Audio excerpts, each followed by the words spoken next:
Welcome to Investing in Comic Books. We put out a series of books that talk about the history of comics and the investment potential in them. Check them out at hawknescomics.com. I am Terry Hoknes. Today we're going to look at Strange Adventures #1 from DC, published in 1950. Classic cover, nice 52 big page, 10-cent issue. And this was the first issue of the long-running series from DC. Contains an adaptation of the movie Destination Moon. It's got a distinctive gray tone photo cover and one of the most popular sci-fi covers ever in comic books. It's the second most valuable non-superhero genre DC comic of the entire Atomic Age, and it is the most valuable DC comic from 1950 and the 11th most valuable DC comic of the entire decade of the Atomic Age. Now, a severe market correction happened on all issues of this series in 2012. Prices were drastically lowered by Overstreet Price guide, as prices were quite high for a non-superhero title. The Cgc Census overall has graded 62 copies in all conditions. 6 of those grade 9.0 or better, and in the past decade, Heritage has sold 40 copies, which works out to roughly 3 or 4 a year on average. So that's not too many. Overall, already we can see it's a pretty rare book to find. Looking at the Overstreet Price guide values for the last 5 years, we'll see that currently the top grade 9.2 is worth $4,500. However, notice that's a big drop from last year where it had actually stalled. It had been making steady moves every year up until this one. Big market correction, dropped to $1,400. So if you had just bought a copy, this was bad timing because you're going to now have to wait quite a while. Do I think this book will eventually go back up? Of course I do, but it's a matter of how long is it going to take. It was probably last at $4,500 a decade ago, so is it going to take a decade to get back up to where it is? Yes, probably. Could even take longer, possibly.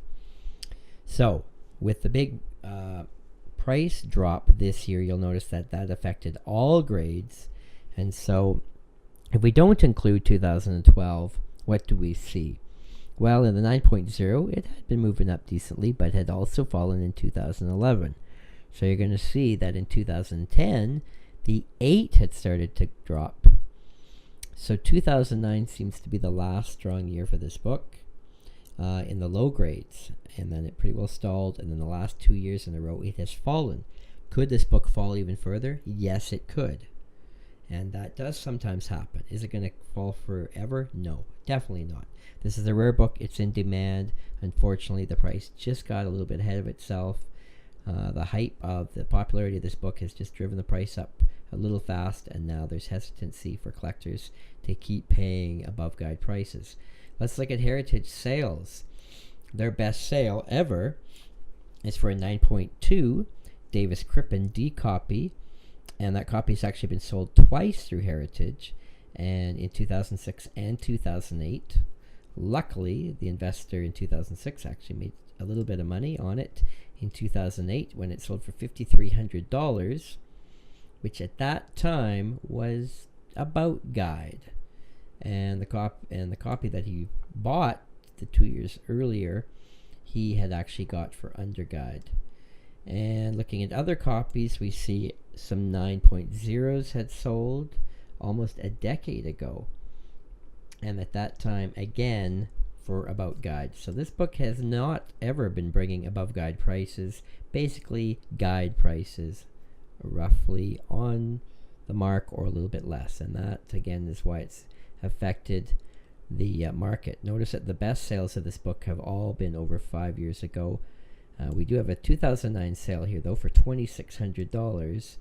And again, that is below guide, and I think that's helped influence the decision that the book value is simply too high. Collectors are not willing to pay the guide or above guide. So the book has been dropped in the price guide to be more realistic. Looking at the Cgc Census, again, there's one 9.4 and one 9.2. So in the highest grades, there are no copies. In near mint, there's only the 2, and then there's a few more trickle in the mid to high grade copies, but again, still a rare book in all conditions. There's not a lot of books on the census, only 62 in total. So what do we think about investing in this book? Well, due to the big drop in the price guide would make it seem like this is definitely not a book to invest in. However, usually what happens is when there's a big drop like this, that means copies are consistently selling for under guide.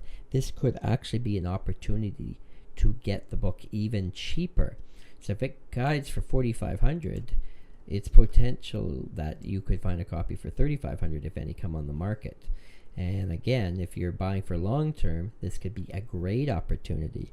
The book has been at $5,900 in the past, so it's most likely going to go there one day in the future again if you are sitting on this book for long term. Low grade, again, the book hasn't been moving up enough ever in high grade, so that really anything 6 or less has been so minimal that even for it to come back up, it's not likely going to have much movement. So again, unless you can find a deal on this book being discounted due to the drop in guide, I would say thumbs down to buying a 6 or less. But if you're going to buy a 9 or higher, then I'm going to give this book thumbs up. It's a key issue. It is rare, super rare in high grade, and one of the most valuable DC Comics of the 1950s. Key book, classic cover. And it's, of course, a DC #1 of a series that ran for over 20 years.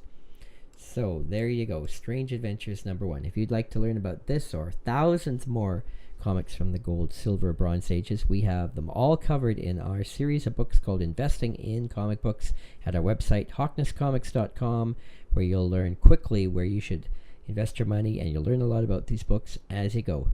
So if you'd like to see a video about a specific comic book, please contact me at hawknes@hotmail.com. I'll see what I can do for you, and thanks for watching.